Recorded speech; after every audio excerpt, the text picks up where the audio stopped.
To increase and decrease by a percentage, we need to be confident in working out multipliers. To start with, what is 110% as a decimal?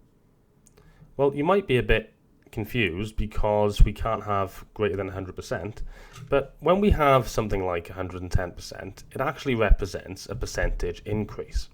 110% as a decimal is going to be 110 divided by 100, which is 1.1 or 1.10.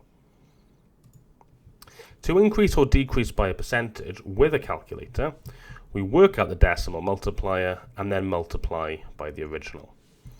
For example, if I want to find the decimal multiplier when I increase by 30%, we work out 100%, which is what we start with, plus 30%, which is going to be 130%, which we then change into a decimal by dividing by 100, giving us 1.3.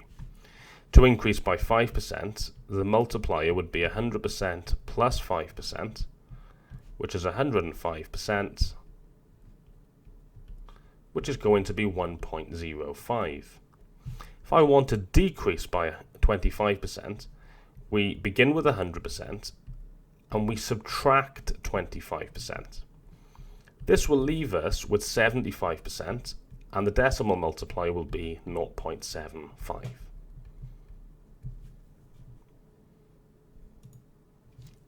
To actually do calculations, there's just one extra step. As before, we need to multiply by the multiplier. If I want to increase 20 by 30%, the first thing I'm going to do is work out my decimal multiplier. So that's 100% plus 30%, which is 130%, which is a decimal as 1.3. That's our multiplier. And we multiply this by 20. Which is just going to be 26. We don't really need a calculator for that, but we can use one. Increase 42 by 5%. To do this, I work out the multiplier, 100% plus 5%, 105%, which is 1.05, which we then multiply by 42.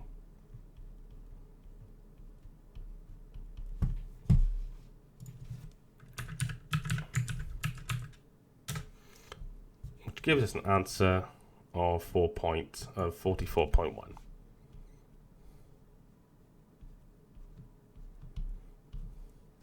To decrease £150 by 25%, we work out the decimal multiplier, 100%, take away 25%, because we're decreasing, giving us 75%, which is a decimal, is 0.75, so we just need to do 150 multiplied by 0.75.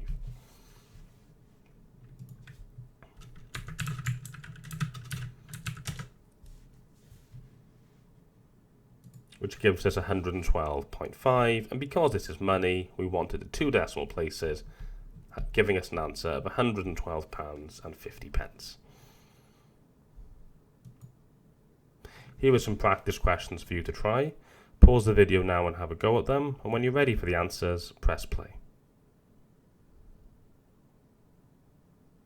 Here are the answers.